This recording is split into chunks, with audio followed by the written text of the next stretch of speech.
It's time to ignite your soul and unlock your full potential. Join us on Beneath the Helmet, the podcast exploring firefighters' health and wellness. Hosted by retired Fire Chief Arjuna George, our podcast is the perfect place to start your journey towards becoming the best version of yourself. So come on, let's join the conversation and find out what sets your soul on fire. All right, welcome back, everyone. Another fantastic guest on our show today. Today, I get to sit down with the author of a great firefighting book on leadership, as well as a firefighter in Florida. Today, I got a chance to sit down with the author of this great book, Jared Vermeulen. So Jared's an officer in Florida who's going to share his experience going through the fire service, the goods and the bads, and his nuggets and his takeaways on how we can craft a more healthier culture in the fire service through a modern style of leadership. So we're going to dive into some of his nuggets that he shares in his book, but also things that he didn't share in his book. I highly recommend it if you're a new officer, an officer up and coming, or even a seasoned vet. This book is a great tool to spark some innovation in your mind on how we can communicate better, how we can motivate better, and how we can lead better. So I hope you enjoy this great episode. A lot of what Jared says really resonates with my leadership style and what I seek in leaders around me. So I hope you enjoy this great episode. Until next time, stay well. All right, welcome back to the show, everyone. I have another awesome guest on the show and a very popular author as well. I got Jared Vermeulen on the air, who's also the author of this great book, The Modern Fire Officer, which I told Jared a little while ago. I think this is one of the nicest, eye-catching covers that I've seen in a long time. So well done. So welcome to the show, Jared. Thanks for having me. I'm really excited to talk to some of my Canadian brethren and get into some good Firehouse talk. Love it. Perfect. So Jared, tell us a little bit about your history going up into the fire service and what led you to where you are today. Well, with the fire service, that was never a thing for me. Like, I'm not a legacy fireman. I wish I was. My dad actually looked into it, and it at the time just didn't pan out. He already had a family, and it was too much to try to go back to fire academy and go through all those different steps when he needed to make ends meet. And grew up in like lower middle class, did a lot of handyman work with him. He'd work as an electrician. So I grew up, with a hammer in my hand, which was good for this job. We'd work together, whatever. But right at the moment where it was like the toughest thing we were doing, like one of the jobs he got on the weekend was to lay sod, and it was in the summer in Florida. So it was like a bunch of different pallets of sod. We did an entire yard. He could tell like I was smoked from being in the sun. And he looks over at me and he says, "Hey," I'm like, "What?" He's like, "You want to do this for the rest of your life?" I was like, "No." He's like, "Good. Go get an education. Okay. Yeah. College is important." They used to do that all the time, So, even though I grew up doing a lot of physical labor, worked as an electrician myself, did roofing, did a lot of construction, stuff like that. So I was actually going to become a design engineer, do industrial design and prototyping and making better products, really stuff that's more ergonomic or whatever. And some friends of mine that were firefighters said, "You know what? Don't do that. You can't be in front of a computer. You're not that kind of guy. You're the kind of guy that's outside." So they really talked me into it. I said, "All right, tell me about it." They're like, "Okay, you work this schedule and you do these things for people and you work with your friends." And I was like, "All right, yeah, I'm doing that for sure." So I just jumped right in, went to, I couldn't get into fire academy right away. This was in 2003, 2004. It was so busy because after 9/11, like everyone kind of get into that profession down here. And I could only get into EMT. I became an EMT, and then I couldn't get into paramedic or fire because down here you have to be both. So I did a lot of travel. For about a couple of years, I traveled everywhere, spent all the money that I had. Backpack, stayed in hostels and that kind of thing. And then finally got into paramedic. And then when I was finished with paramedic, got into fire. And then fortunately enough, Boca Raton was one of the places that were hiring that would accept my application as just a paramedic, even though I wasn't a fireman yet, on the caveat that by the time that I would be hired, I would be a state firefighter, and I was. So Nice. they took a chance on me, and 17 years later, I'm still with them as a captain at one of their more busiest houses, having a great time with a good crew, and doing hopefully a good thing, in the community. Awesome. I think you're my fourth guest from Florida, which is, I think, the state that seems to be keep popping up for guests on my show, which is Yeah, pretty yeah. awesome. So, It's pretty dense with Mhm. firefighters, just because Florida itself has 22 million people, and South Mhm. Florida has a large number of that. Most departments, especially from Palm Beach County down, which is for everyone probably knows where Trump lives, like Mar-a-Lago, that Mhm. county down is all paramedic firefighters. It's all career departments, so it's pretty dense with a lot of paid firefighters in that area. Mm. Yeah, we're Yeah, not going to go down this road, but yeah, it was quite the day yesterday with the attempted assassination of the president. glued to the TV. Yeah, Wow. everyone was like, every station. I bet. You change the station is the same thing with that's yeah. I mean, Wow. that just shows you how divided, Mhm. unfortunately, not just the world, but the United States is. And that stuff is pervasive. We're not immune to it in the firehouse itself. Mhm. That's stuff that the officers deal with at the station level, dealing with different, ideals that everyone has to get along, and when that division comes in, right, from those outside sources, we have to mitigate those things and get people to work together for 24 hours and love each other, Mhm. you know, 100%. that's Yep. tough to do. That's a great segue. Great segue into Yeah. firehouse leadership. So, talking about that, Yep. that segregation and that kind of divisive mentality that we're seeing a lot. What are some of the things that you've seen in your career that you kind of highlight in your book as well, but also some of the challenges that we face as a fire service in our leadership and motivating, the group love, like you said, right? So, Yeah. I mean, I'm sure the way you look at life, obviously, is through your own perspective, through your own eyes. So I feel like, when we look at the fire department for our generation, it's always okay. The next generation is like this, mm, but the previous generation felt the same way. You know what I mean? mhm, So the generation before ours was like these guys, the laziest generation I've ever seen, and the generation before that said the same thing about them. You know what I mean? yeah, So what I'm getting at is there's always a generational difference, right? There's always a generational gap, and I feel like that has been sped up a bit when you look at just the changes in society over, say, the past couple of decades. I mean, one being the uh, the internet, mm, how the internet has changed, society in just a few decades, and then even the smartphone. I got hired. I didn't have a smartphone. I didn't have any of this mm, stuff. yep, It was a big difference at the firehouse. No one was in front of a computer. We had one computer in the firehouse. Everything was written on like handwritten reports, and if you were on the computer, it was because you had to check like the station email for the day, mhm, and then that was the only way you could figure out who was on the roster for the day, or if you were going to get moved the next shift or something like that. So mhm, it was just for that. No one used electronics during the day, totally. and half the time you couldn't even have the TV on. You know, Mhm, mhm, it's only after hours. So all those things, have really not just the generational issues, but all the things that are kind of speeding up the differences in those generations have become more pronounced. So those things, come into the firehouse, and for me, trying to deal with those things is I just number one try to find the best in everybody. So whatever they're bringing to the table is what I try to highlight, right? So when you highlight that, it shows everyone else at the table what they're bringing to the table, right? And then you validate those things so that those people that brought it to the table feel good about bearing it. And then that also they get to show that off to others. So it's kind of a show and tell a little bit in a way where, mhm, everyone is bringing something, say, look, this is what I'm good at. I validate that, say, yes, you are great at that. Please do more of that. And everyone sees that, but everyone gets a little piece of it too.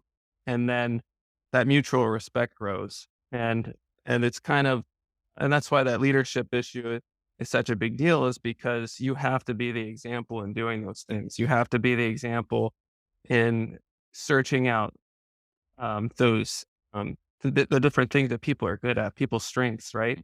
And you have to be good at minimizing the weaknesses, but strengthening them too, right? It's not ignoring the weaknesses. They want to fix whatever their weaknesses is, and then working on strengthening those so that they have even more strength to bring to the table. And I feel like when you really do that, a lot of those, silly differences dissipate like completely, and people start changing their attitude to where instead of the glass is half empty, now the glass is half full. I'm looking for those good things, right? They have all these other good things, going for them.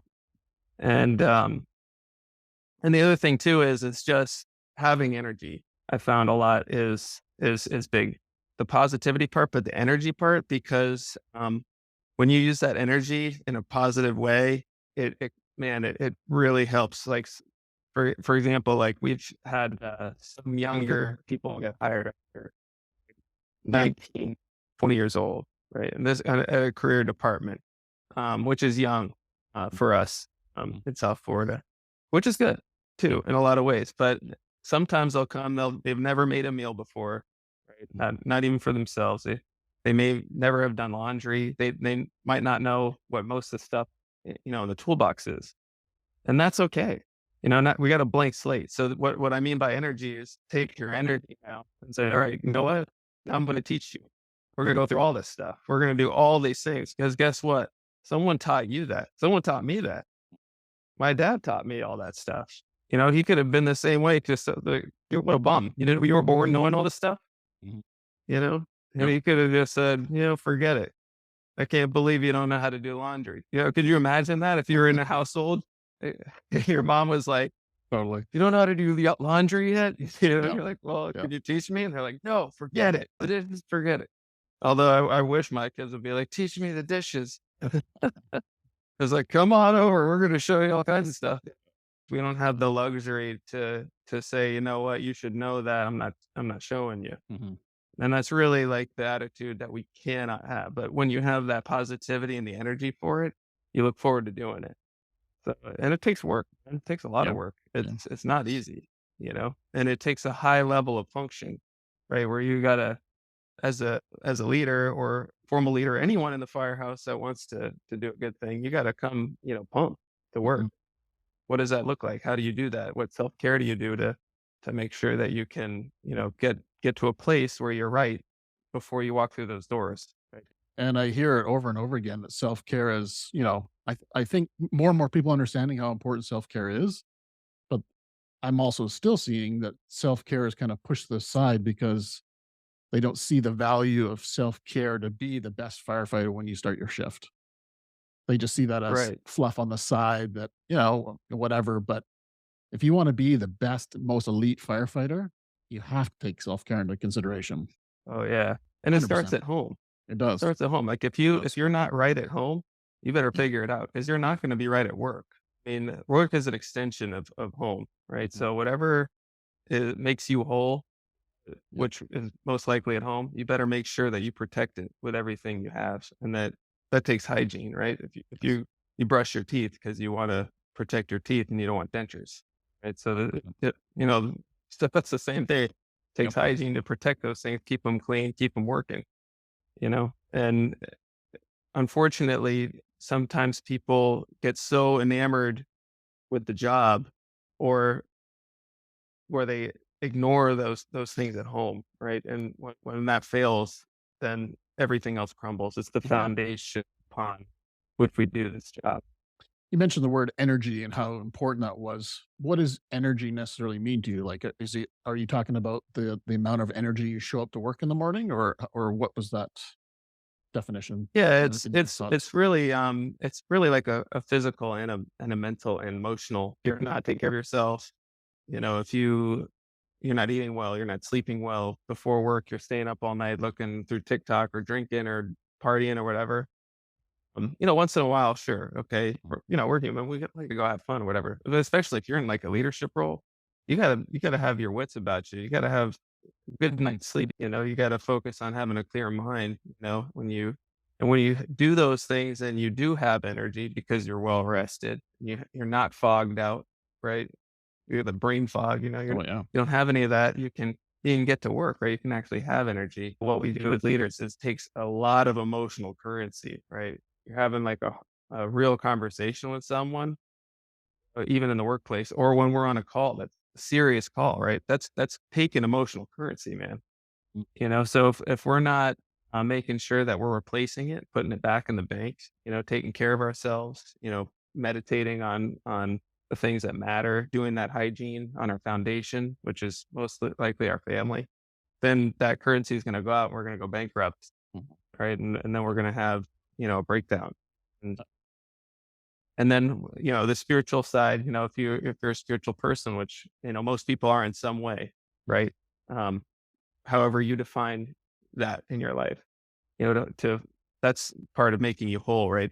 Your belief system, we'll say, focusing on your belief system, trimming that, keeping that, well groomed, the hygiene of that, meaning your principles stay your principles, right? And you don't relax those unless they're wrong.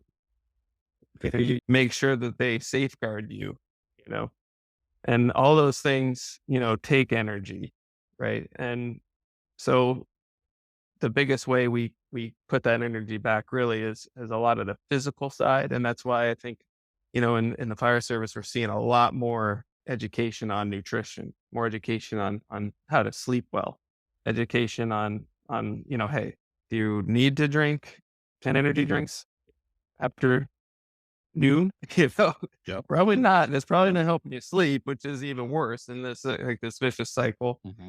So it's a lot of work, and what we're doing. I think people believe that you can get away with, and I'm not trying to diminish, private sector or anything like that, but you can get away with just kind of rolling into work, you know, on a Surviving. couple hours of sleep and just kind of zombie through it, survive through it. You're just not. You're not gonna get it through a career here like that. That little bit of self control. Yeah. Well, I shouldn't say a little bit. A lot of it, really, a lot of self control, but focus, on really on taking care of yourself and your foundation, your family, and those things. And that it's so strong that everything else, that you build on top, you can believe in, could weather any storm. Love it. You Yeah. talked about your values got to stay strong, your principles, who you are as a person, your beliefs. What would be some of Jared's that you want to share with the listener today of what you stand for as a person? What are your Um, values that you look for in yourself as a leader, but also you look for in others as a leader? right. In the book, I talk about a few things. Humility was really the one that ties them all together. The key to those is really humility. I'd say that's the pinnacle. Like and that's hard to do. Like just in life in general, I think it's a human fault. Um, as soon as things start going well, all of a sudden the pride just, it grows like Jack's beanstalk. And yeah, it just takes out like it's so funny how it works. Like as soon as like things start going wrong a little bit, you're like, oh, I'm the worst.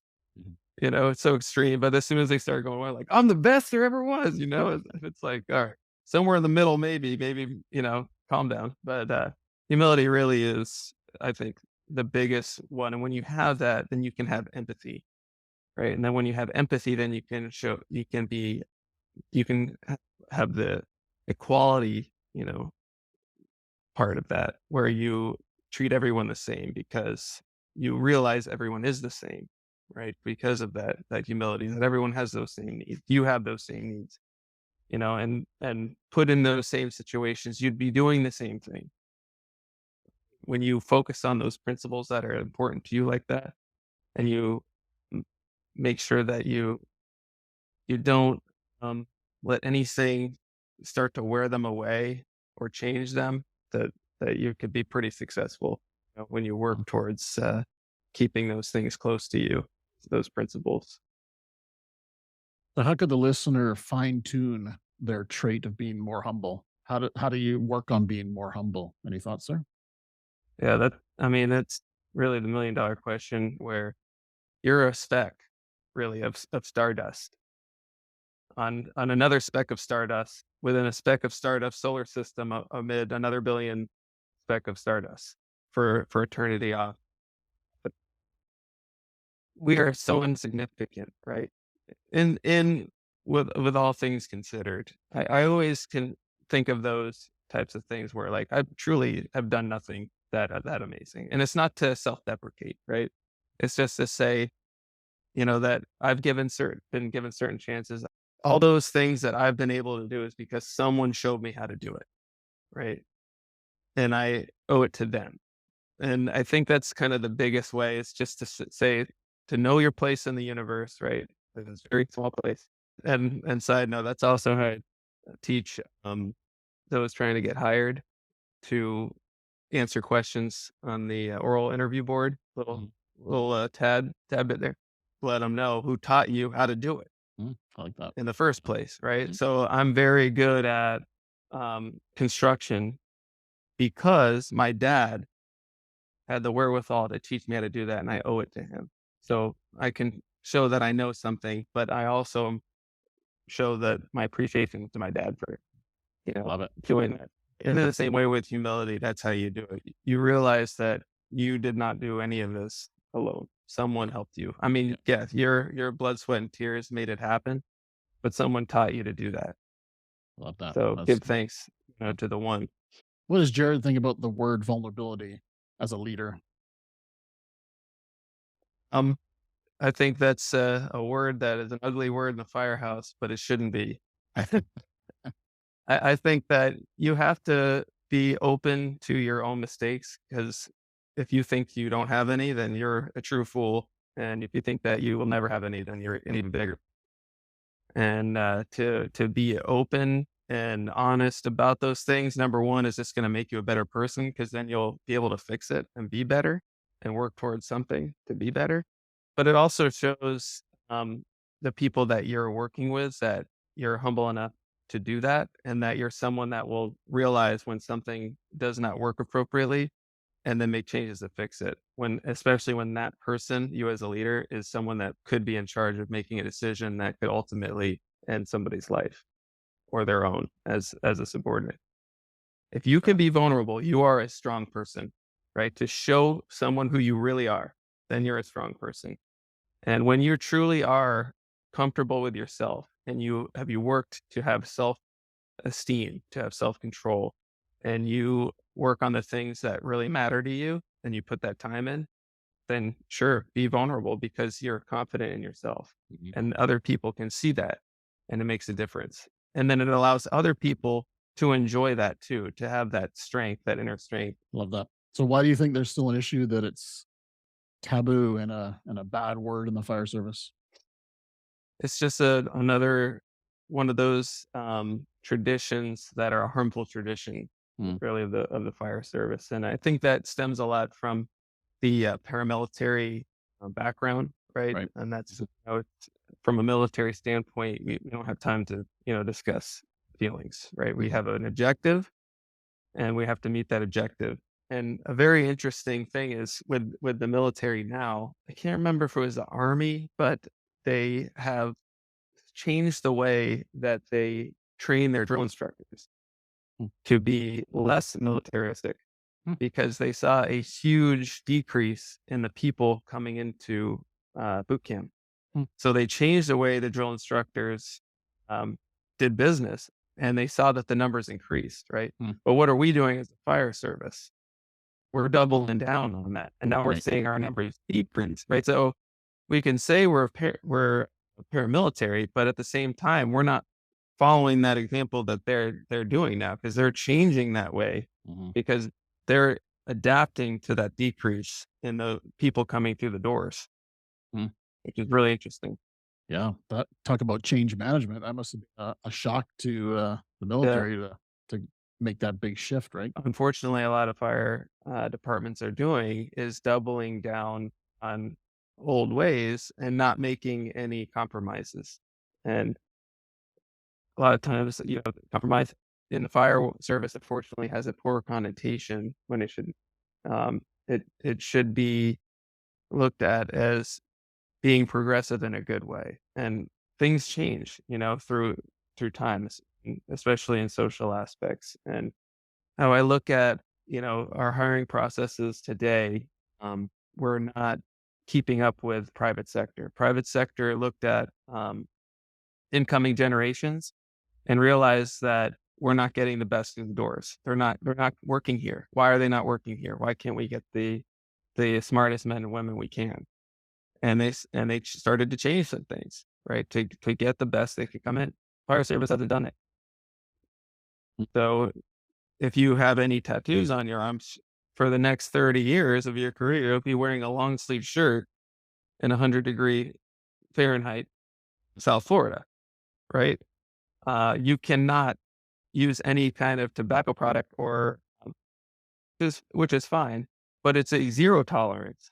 If you have it one time, say you went to some, kind of questionable smoothie shop and had somebody put something, who knows, your career could be over like that. You could work your whole life and your career is done. No questions asked. So there's certain, and generations will look at that, right? And they'll say, well, that's a little harsh. I'm not sure if I want to do that. If I want to try to get into this career and then suddenly I could be fired, cancer rates are higher. Suicide rates are much higher. All these different things. They're not stupid. We need to tip the scales back, on some of these things and invite those people in, right? We need to be more open to progressive changes that don't give up our mission, but bring the people in, and that's a hard thing to do, fortunately. That's some of the traditions that we want to hold on to. So if Jared could rebuild a fire station in Florida or wherever in the US, how would you change it to make it that ideal, attractive fire department where people want to join? What would be different about it than what we see today? I think a lot of it has to do, well, first, if it was a physical station, more natural light. I don't know why stations have no windows, but to actually bring people in, I think a lot of it has to do with understanding it, number one. So I think there needs to be more public outreach. One of the interesting things I've been looking at, I've been doing some testing for a VR training for firefighting. One of the big uses I feel for that is recruiting, because you could go through, put that on somebody's head. You could go to a high school, say, hey, do you want to be a firefighter? Put this thing on your face. Now you know what being a firefighter is, right? Might get someone that says, dude, this is the coolest thing I've ever seen. Or you might get someone that says, I don't want anything to do with this. As soon as I put this on, I feel claustrophobic and that's not for me. Whatever it is, or at least we're reaching out. We're showing people what it is. And I think there needs to be an outreach through more social media. We need to use that for the better instead of just whining about each other on it. We need to show about how good we are on it instead. And that takes, a fire chief that has got some gusto, to put someone in charge of that, to trust that what they do put out there will be good, right? Yep. And you have to be able to say, I will stand by this and, be ready, to fight any stupid litigious action. Yeah. But we have to get out there and show people, what it is. Right now, the show's on TV, like Chicago Fire. They're like, oh, that's what this is. It's like, not at all, man. You're going to be wiping a lot of butts, right? Yes. Not even close. You're going to be doing building surveys. All right. Yeah, exactly. Yeah, sure. There's some fun stuff, but it's not all that, not even close. I wish it was, believe me. Yeah. So it's just like real life, show them what the job is, make some concessions, and then we'll get the right people through the doors. Yeah. Well, talking about like the tattoos and the marijuana or the CBD, it's like, I think CBD is one of the greatest medicines there are for people, especially for sleep, right? But once again, that's a medicine that maybe is going to get you fired at the same time, right? So that's a little unfortunate. Yeah. Yeah. But the thing is too, it's a zero tolerance. So it's not even, it's not like, okay, one shot, or it has nothing to do with you even having an issue. Yeah. Like why are you even doing this? You can't sleep. Yeah. Now we're just going to fire you. What's going to happen then?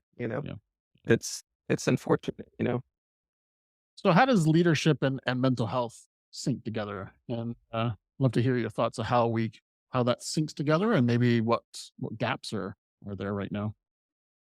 Right. So in a big way, well, obviously as a leader, right. So you have to be the example in dealing with mental health issues. And number one of that is to be honest with yourself, right? That most likely, if you've been on the job for any amount of time, you have an issue. Something. Anyone that goes on bad calls, or they don't stand there and say, you know what, I was born to see this.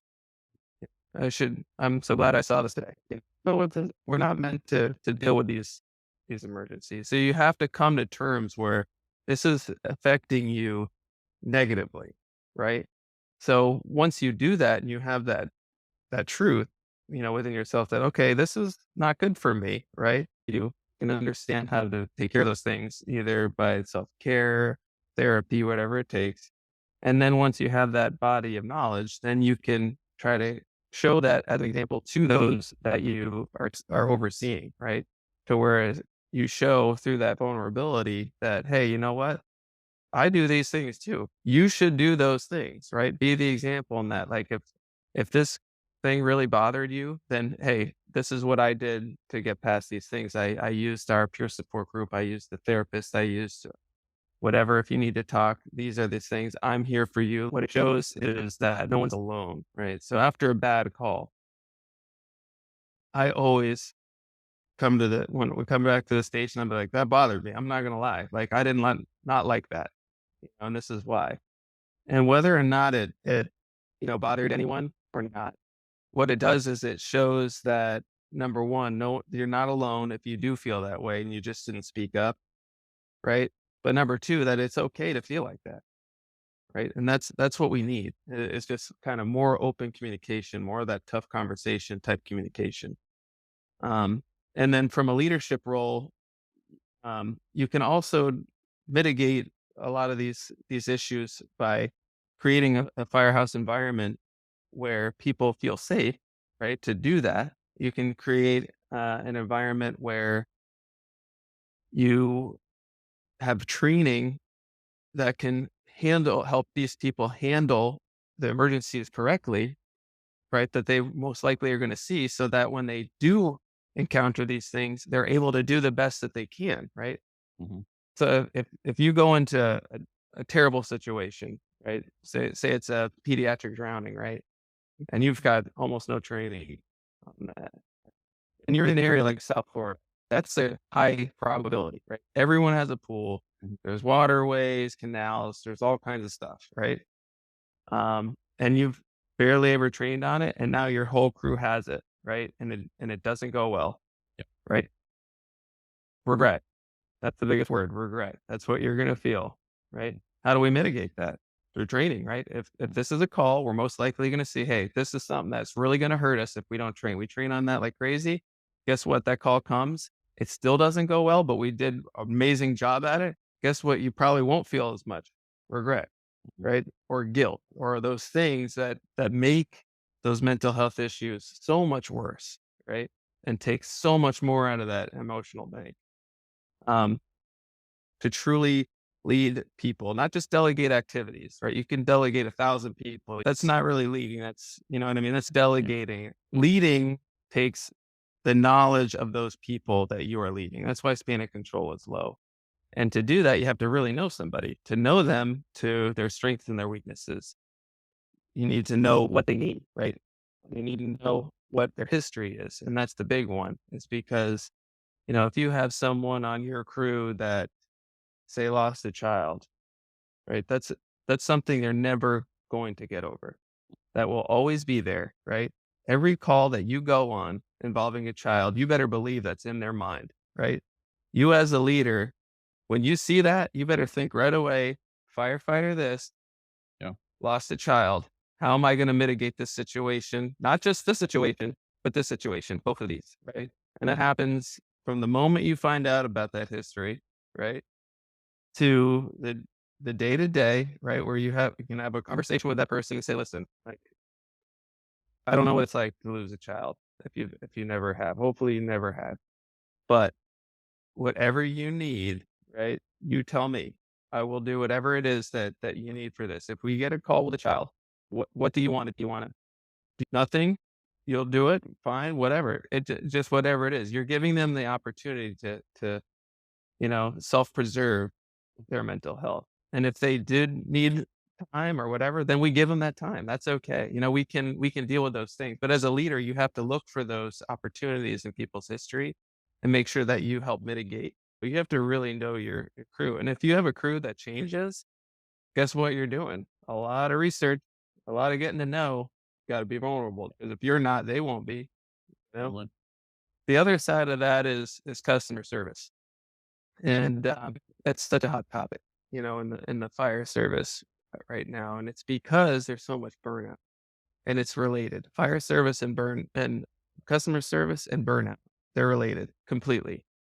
And what happens is as soon as you start doing customer service that's not as good, you get more burnout because customer service is what makes you feel good about yourself, right?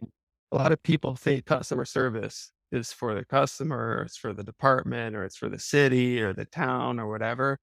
Yeah, on the surface, it is. But over a 30-year career, that customer service is for you. Make no mistake about it. The better customer service that you do, the better you're going to feel about yourself because you're a better person for it. And if you don't put that emotional currency back in your bank, yeah, you're going to get burnout. Now, the vicious cycle is when you don't do that, right? When you don't do good customer service, you start getting that burnout. And then the intuitive thing, unfortunately, is that you don't do better customer service, Right. right? And once you start burning out, you do worse customer service, right? And then it just goes into a tailspin, right? So on a leadership standpoint, you have to make sure that that customer service is there, and it's for you, number one, but it's for your crew, man. Mhm. You have to make sure that that customer service happens for your crew. Otherwise, they're going to have burnout. They're going to spin out of control. And that's what we're seeing in the fire service today is that the lack of customer service is creating bad burnout. And we have to fight that. We have to get back to that customer service side. And it makes you feel good to help other people. Totally. But you have to take that, meditate on it, and say, you know what? I did a good thing today. And it's not, and you have to help your crew say that too. Hey, you know what? You did a good thing today. Think about that. Think about what you did for that person today. That's a big deal, and again, that was nice for them, but you better take that and let that make you whole. Otherwise you're going to be in trouble. You're not going to make 30 years. You're really not. And I realized that after my own bout with PTSD. I always loved the customer service side because I just had fun with it. You know what I mean? No matter what it was, we could have went to, one of those calls where you could easily be like, this is so freaking annoying, right? Like someone's alarm, smoke alarm is going off at 2 a.m. They call 911 because they can't reach it. Right. So you come with your ladder, put a battery in it, whatever. I can't believe they woke us up. What's the point of that? You're going to just be negative and dumb about it. Who cares? You're there. You're on the call. You're getting paid.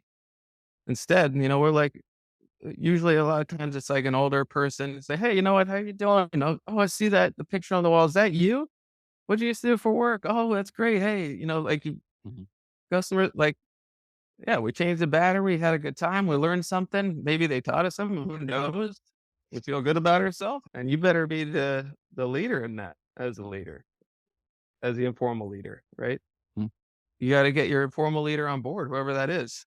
I'm telling you, if you don't know who your informal leader is at the station, you are in trouble, man. You better figure out who it is and get them on board with that same idea.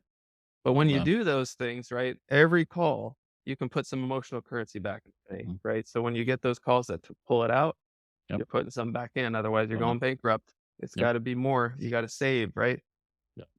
I talk about that. I call it the bank of AJ or the bank of you, whatever that looks like. And Yeah, yeah, it's like keep making those daily deposits because when prices does hit, which it's going to hit, you don't get knocked to the ground. You maybe get knocked to your right. Yeah, knees and you can stand up again yeah. because you got that resource behind it, right? So Right. Yeah, I beautiful. I talk love it. about that in the book too with Mm. firefighter crisis. Is that most of the time it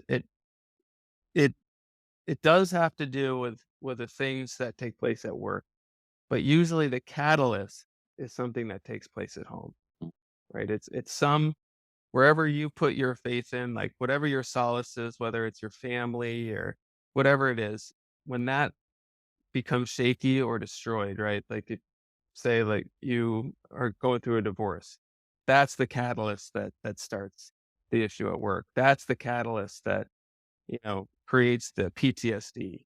And I've gone through that myself as well. Not the divorce, thank goodness. I've been happily married for 16 years, but last year we had a tough year. We I at the end of last year I broke my leg surfing and almost drowned. I was surfing with some guys from BSO, and they literally saved my life, pulled me out of the water because I was passing out pretty much. It was big hurricane surf, and I was starting to go unconscious. And then we found out that my son had a congenital heart defect while I was on the couch surfing because of the broken leg, and he was going to need open heart surgery. And I lost it, man. I freaking had a breakdown. Like I've never, I mean, I've had anxiety attacks. Who hasn't, here or there, things aren't going right, but man, I broke down. And I think that it was really fueled by a lot of the PTSD. It's fueled by the emotions that you never handle, right? Because in our line of work, you can't handle every emotion, right? You just can't. I tell people when they like about, when you see death, even if it's not someone you can't deal with every single bad thing that we deal with, truly, right? But when something that shakes you to the core happens, it's like it opens Pandora's box, right? That loss of solace, right? That crisis opens that box, and guess what comes out? Every demon, right? That you had stored in there that you had the lid on when you had that, together. But as soon as that thing pops open, man, freaking watch out, and that happened to me last year. And, that unfortunately is usually what happens to our firefighters. When we're in a leadership role and we see something that, well, what the heck happened? This guy's acting like this at work. This girl's doing this. Instead of saying, we got to break up the paperwork here, I'll teach them, I'll show them the protocol they broke.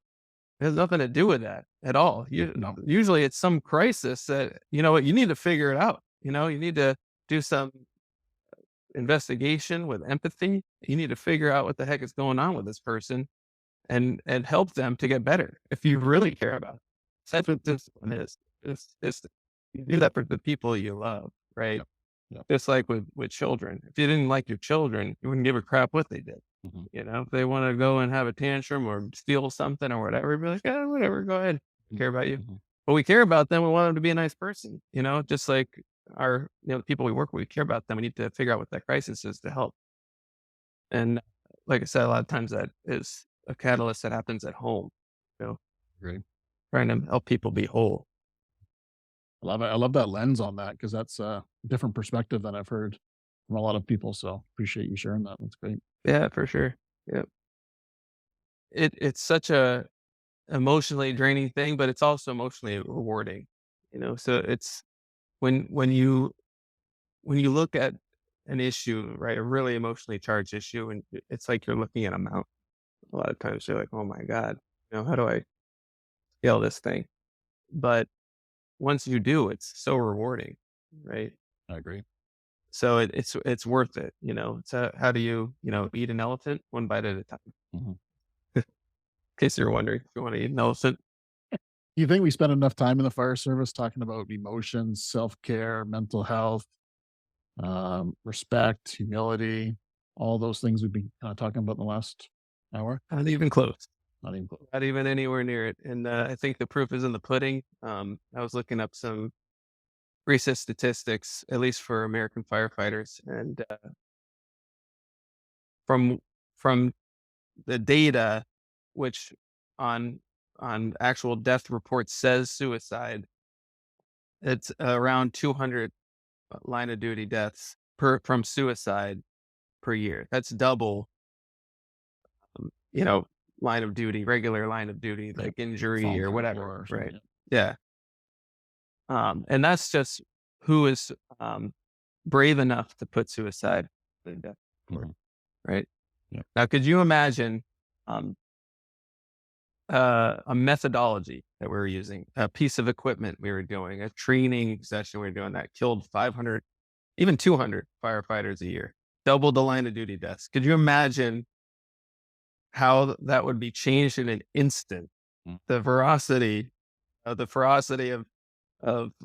change that would take place over those things, how quickly that methodology would disappear and be replaced by something else. Yet here, I don't know, people look at these things, it's like an unknowable thing. The emotions, like it's not us. We can't deal with these things. That yeah, we can and we will and we have to.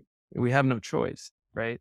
And the problem is we're very behind um, on dealing with these things in the way that even the things that we're trying to implement are old, right? So for us, um, in Boca, we have a peer support team, right? And that's great, and we should, and it needs to get better. But really, that's like that should have been implemented in 20 years ago, Right. right? We're 20 years behind, really. And the problem is when we're thinking about these programs, we need the smart people, right? The mental health care professionals. We need people and organizations like the IAFF, creating the data sets, creating these things that are more implementable for fire departments to build these frameworks. And we need the federal governments to support them with money, right?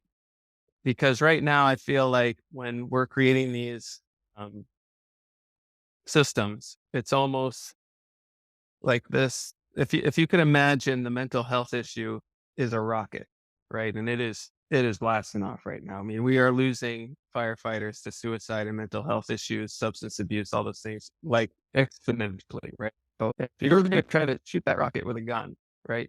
Where do you point? Way above it, right? Because you have to intercept it. Right now, with our planning for these systems, we're firing it way below. When we get there, the rocket's gone, right? So the things that we're implementing, we're not intercepting this issue, not enough. It's going to be so much bigger by the time we implement what we're trying to implement, that it's going to be scary, right? So we got to think bigger. That's my opinion on these Yeah. things, and it's got to come from big money, because that's what it is, and it's got to come from bigger organizations, bigger government, and that way where we can get that help, that money, and we can, I don't want to say force municipalities to do these things, but get them to want to do them for the right reasons with the right amount of money. You would know a lot more about that from your history as a chief, what it takes to implement things, from Oh yeah. a budgetary standpoint, from dealing with city officials and whatnot. It's hard. Yep. And it's very much like prevention. Prevention, is the key to stopping fires and Yep. loss of life. Yep. And how much money do we put towards prevention? Right. And that's why A lot. wellness in general is so important. It's not just the peer support side of just, okay, when the problem occurs, then we'll handle it, which is reactionary, but it's Mhm. proactive. We have to be proactive. We have to look for these things before they start so that we can mitigate them before they actually happen. Just like good paramedic work, right? Yeah. You want to catch the heart attack before it's cardiac arrest, Mhm. right? Right now, we're just letting everything go cardiac arrest and then hoping we get pulses back. Yeah. Totally. That's Totally. not good enough, Reactive. you know? Yeah. Well, the picture that came in my mind was Swiftwater Rescue. Like you were talking about the rocket ship. When we throw that bag out for that person going downstream, we don't throw it Yeah. at the person. We throw Yep. downstream. So Exactly. Yeah. when they get to it, it's there, right? So yeah, Yeah. I like that. Well, it's been a real honor to chat with you. I'd love to hear you share a little bit about your book here, The Modern Fire Officer. What was kind of the birth of the book, and how did that start for you? I was doing a lot of training for captain training. One of the more senior captains on my shift, and I'm at a busier station. So we do a step up program where if a uh, firefighter wants to move into the role of an officer, then they can fulfill like a packet of different skills that they have to Mm. sign off, different knowledge based questions and things like that. So once they do that, then they have a certain amount of ride times, hours with a captain to make sure that they're ready to then be put on the road and go. And when I was doing a lot of those final sign-offs, I realized that I wasn't talking to them a lot about target hazard, within the zone, or how to put, fire hose on the ground or that kind of stuff. But it was all station level emotional IQ type stuff. How Nice. how do you get people to work? How do you keep people? How do you create a safe place? And not go hide in their bunk, or be a part of a crew, work out together, eat together, do all the stuff that makes the firefighting great. And I was finding myself just saying the same thing like over and over and over again. So to where it was like almost like a lecture every time Mhm. with this sort of like giving them the whole spiel, and then we're going to calls and it's still the spiel over the headset and whatever. I'm sure Yeah. if they listen to this, they'll laugh thinking about it. But, and I thought, what, I should, put these down, maybe, write a book one day, when I retire. And I thought, like a friend of mine wrote a book that's really, really good called Leadership Refined by Fire. He's a friend of mine in South Florida as well. And I was like, man, nothing stopped him from doing it. Like, what's stopping me other than just, I guess, procrastination? They're, my truth of leadership, Mhm. right? These are things that work for me, but you know how it is in the firehouse. You put it out there. I'm a nobody from Boca Raton. No one knows who I am, Right. a 17-year guy there, doing my thing on a truck Mhm. from, a city probably no one knows unless their parents moved there to retire. Right. Yep. Yep. And so it's like, I felt like, you're kind of putting yourself out on a limb. Talk about like vulnerable, where you're saying, okay, this is how I feel. And then, people are gonna come back and be like, this is trash. Yeah. Yep. Yep. Rip in half, that's kind of how I felt a bit, because like I don't know anyone and I don't even have social media, Right. so when I was putting out there, I'm like coming from nowhere, nowhere. Like I don't have any presence like whatsoever. So, it's like getting past that fear, and obviously I'm not a well-known author or anything like that. I never published anything, so I had to learn all of it. I Mhm. took the picture for the front of that book and formatted everything and published it and did the whole thing myself. So it was a labor of love, but also too, it's like when you have that labor of love, you're scared to how it's going to be accepted in the world. Totally.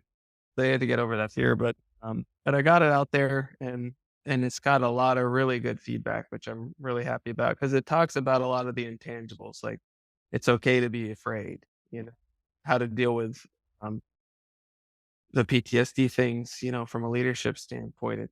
What, how to defeat micromanagement, different real actionable ideas, of doing things, not just giving you a buzzword. Like, Mm. if you want to be humble, just be humble, like Right. a lot of times that's okay, but what does that mean in practice? Like, how do you do that? Like Yep. for real, and I try to put it into a format that any fireman, because, well, let's face it, firemen really don't read much. Because whenever I'm reading the Firehouse, they won't make fun of me. Yes. But Only the put leaders it into a readers. format, yeah, where, you pick the book up and you're not like, oh my God, dude, you're not like daunted by this volume of work. Yeah. I mean, I No. wanted to Very make easy to read. very concise. Yep. Yeah. Bigger words, thin book, where you're going to pick this up and be like, I can get through this, and I tried to put it in a way that it kind of made sense, all the way through, where it built on top of another.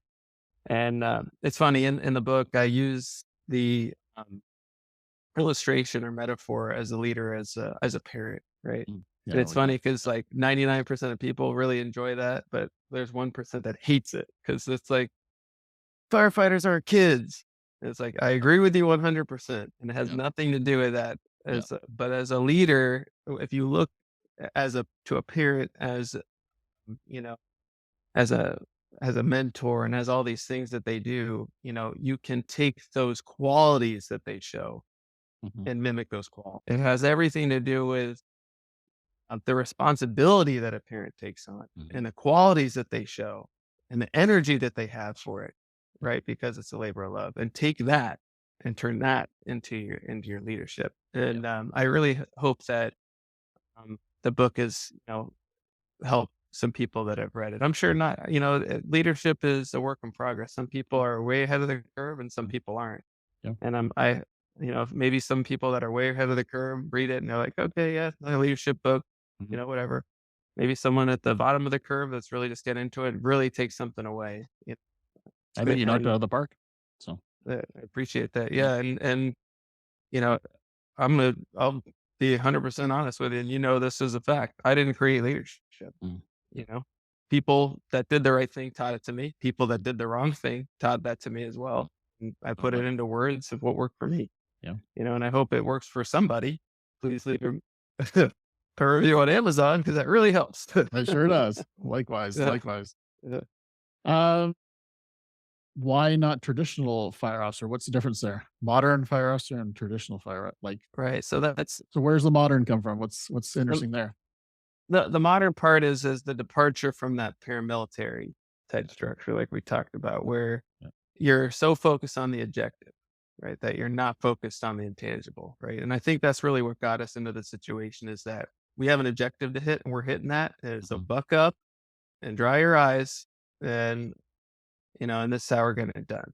Right. And there's moments for that Mhm. for sure, on the fire ground, all that stuff. But if you bring that into the firehouse, you will lose friends and alienate people and you will not get a work product that is even remotely good. And then what happens? Your customer service dies, your burnout increases.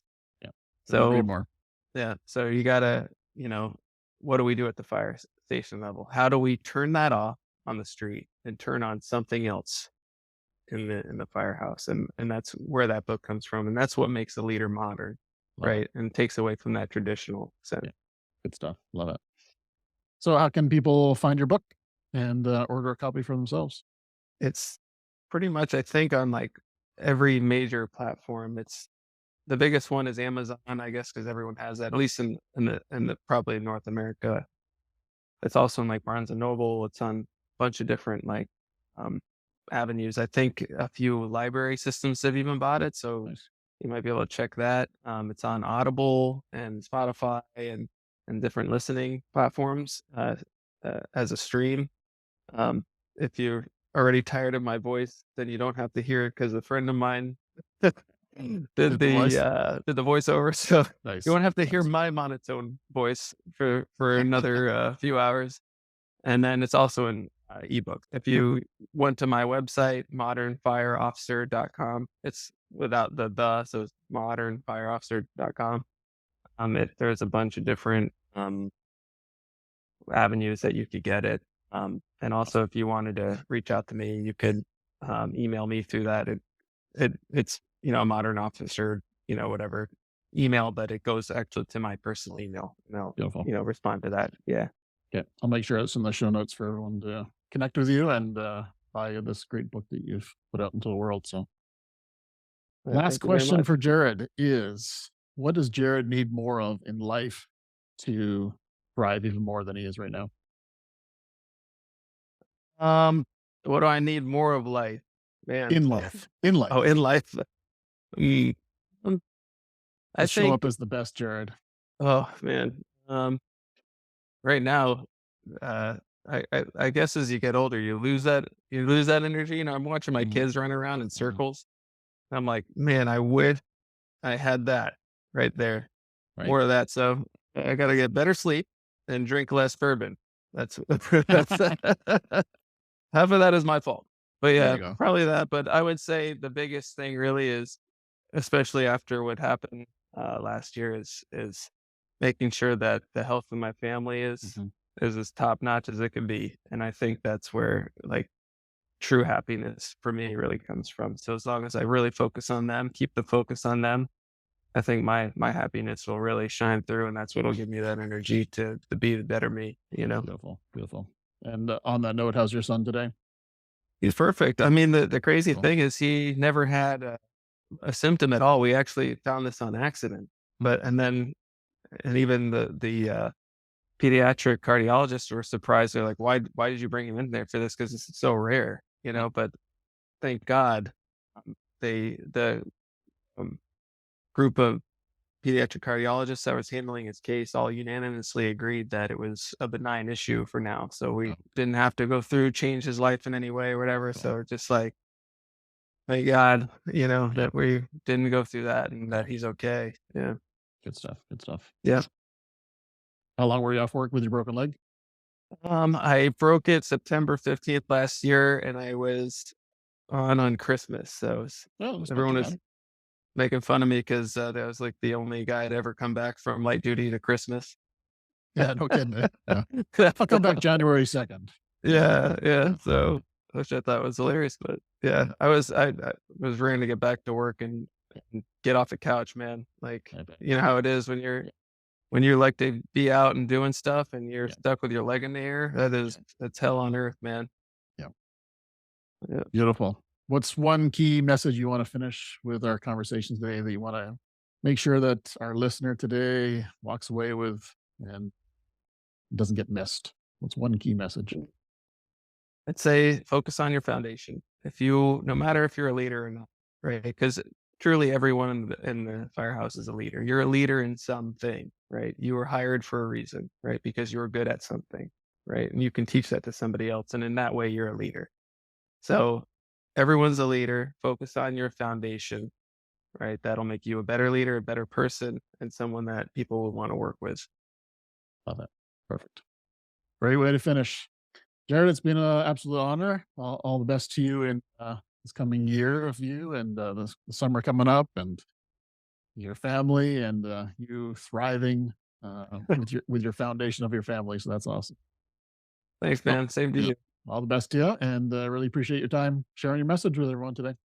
Thank you for giving me a platform and this great conversation. I really enjoyed it. Awesome. All right, everyone. Hope you enjoy this amazing conversation and highly recommend picking up this book. Until next time, stay well. Thank you for tuning in to Beneath the Helmet. We hope that this podcast has provided you with valuable insights into the world of firefighters' health and wellness. Remember, caring for your physical, mental, and spiritual well-being is crucial to achieving optimal performance. Join us next time on Beneath the Helmet for more inspiring conversations. Until then, stay well.